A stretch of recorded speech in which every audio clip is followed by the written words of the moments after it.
వచ్చేసాన్రా బుల్లడా. ఆడు వచ్చాడంటే పెద్ద తలనొప్పరా. వచ్చేసాడు రాడు. మరి నేను తక్కువ రేటుకి నేను తీసుకొస్తే నన్ను అప్రిషియేట్ చేయాల్సింది పోయి, నాకు షాల్వా కప్పాల్సింది పోయి,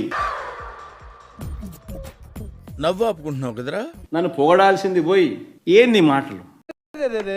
పెద్ద సమస్య వచ్చి పడిందే. షాల్వా కప్పాల్సింది పోయి, పొగడాల్సింది పోయి, ఇంకా అవార్డు ఏదైనా ఉంటే నాకు ఇవ్వాల్సింది పోయి.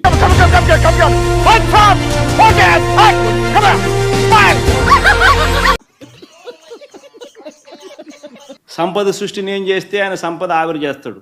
నాతో చెప్తే చెప్పావు కానీ ఎవరితో చెప్పకు, ఎవరు నమ్మరు. అంటే ధర్మం న్యాయం అనేది ఎక్కడో ఉండాలి కదా అంటున్నా. ఎక్కడ ధర్మం లేదు, న్యాయం లేదు. ఒరే అన్న రూల్స్ పెడతారు, ఆయన ఫాలో అవ్వరు, కానీ మనం ఫాలో అవ్వాలి. మంచి చేసిన మీద రాలేయడమే. అవునా? ఈనాడు రాస్తాడు. ఈనాడు, ఆంధ్రజ్యోతి, ఇంకా TV5, ఇంకా ఈ ఎల్లో మీడియా గురించి నేను చెప్పాల్సిన పనుల.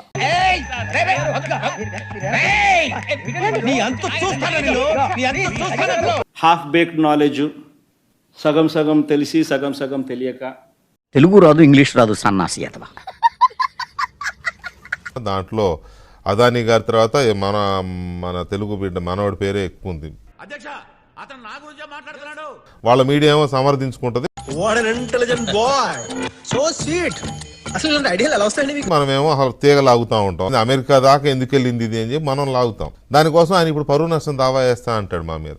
పెద్ద వార్నింగ్ ఇది. 100 కోట్లకి పరువు నష్టం దావా వేస్తా. దానికి ఒక రిలీఫ్ ఇచ్చాడు. 48 గంటల్లో క్షమాపణ చెబితే క్షమించి వదిలేస్తా, లేకపోతే 100 కోట్లకి పరువు నష్టం దావా వేస్తా అంటాడు. Wild allegations, these kind of things, and it ends nowhere.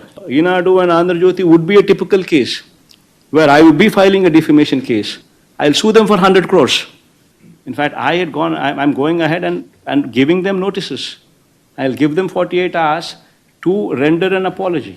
If they don't, I will take a legal recourse. పిచ్చోళ్ళ గురించి వెంటనే కానీ లైవ్ లో ఇదే చూడటం. 48 గంటలు ఎందుకు ఇప్పుడు చెప్తున్నా నేను. ఇచ్చుకో రేపే ఇచ్చుకో నోటీస్, రేపే ఇచ్చుకో నోటీస్. సమస్య లేదు, క్షమాపణ కాదు కదా. అసలు ఈ విషయంలో వెనక్కి తగ్గే ప్రసక్తే లేదు. ఇప్పుడు చెప్తున్నా నేను, 45 గంటలు అవసరం, టైం వేస్ట్. అది డిబేట్ పెట్టానంటేనే మీ 45 గంటల గడువు మాకు అవసరం లేదని చెప్పడం కోసం. మండుతున్నట్టుంది. అనవసరంగా ఎదవనైపోయానన్న. 100 కోట్లు చేసుకుంటారో ఏం చేసుకుంటారో చేసుకోండి. క్షమాపణ అనే మాటే వినపడదు అసలు. అది మా బౌండరీస్లో కూడా రాదు.